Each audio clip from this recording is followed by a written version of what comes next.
selin o hallelujah amen al Christa alo piange Bethlehem ma chua Adom kam chuak ma ngai thu nam tin kam na ani lom takin ni avang o sanadi o Bethlehem tlan chunna sa tuan kwa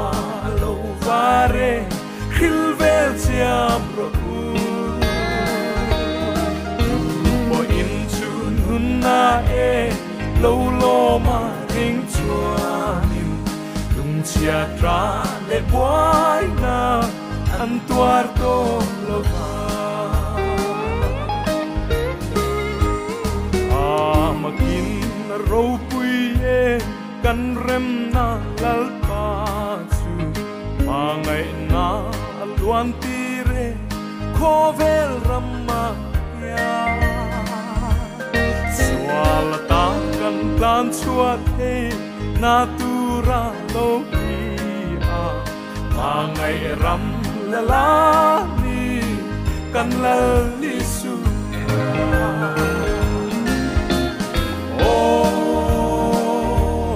Bethlehem tlan chunna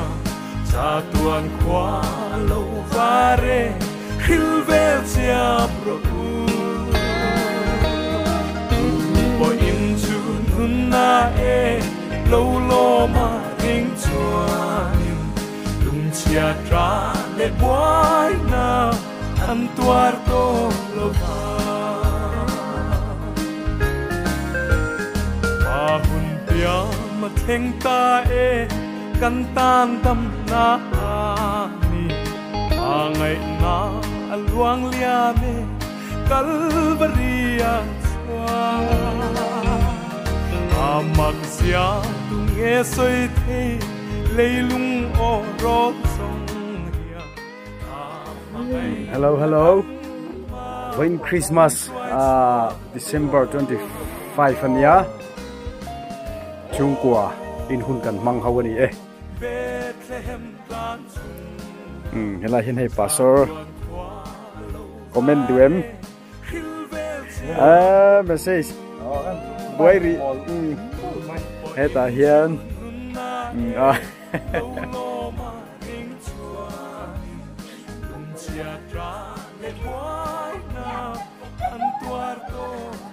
mun hian wa mina moi khop maya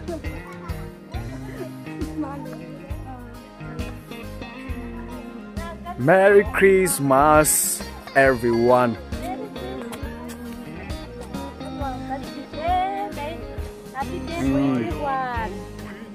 Hello, hi. Nàng ở tiệm.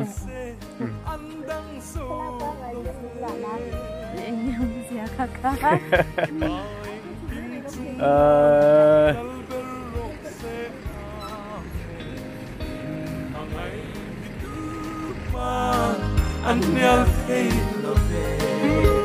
Amen. Oh, Bethlehem tlan chunna sa tuan kwa lo vare khilvel siam ro bo in chun hunna e lo lo ma ring chuanin lung chia tra le boy na an tuar to lo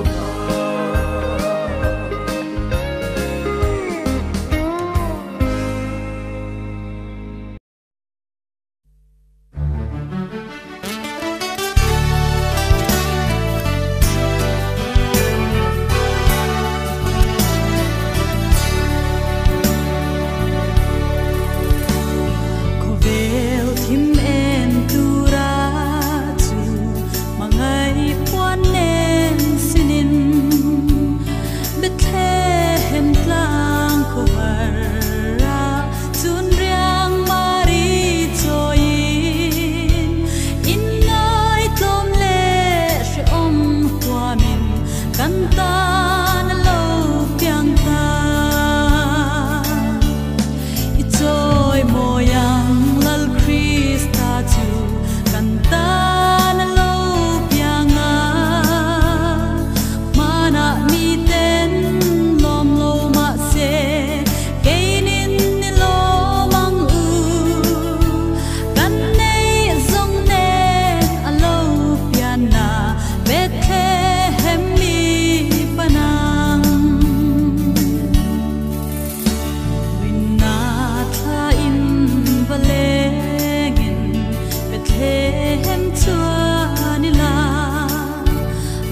hello voin hi ni som hi pali December nia ani som hi panga zo kani sorry chung kwa thian hoin hei choi khom kan tia ni china kan soi tang khan hello par moi to hian san lo ni to moi to khom mai cho kan ei to do na hian kan kalan hei moi khom mai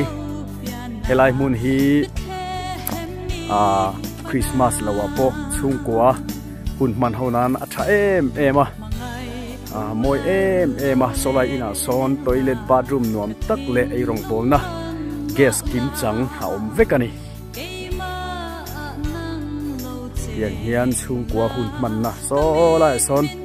engemaw thil ti ni khwa po mun rem tak oma solai ina son engkim achang tung vekin gas oma ei rong pol na engkim changchung takina om vekani helai hi chung kwai mo thian emo honeymoon man nan po tha em ani ki kha karon advertise ani chu hi hei rong bol na tu te engkim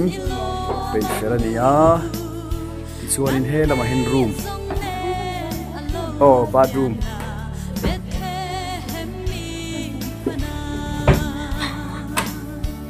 nuam tak mai oma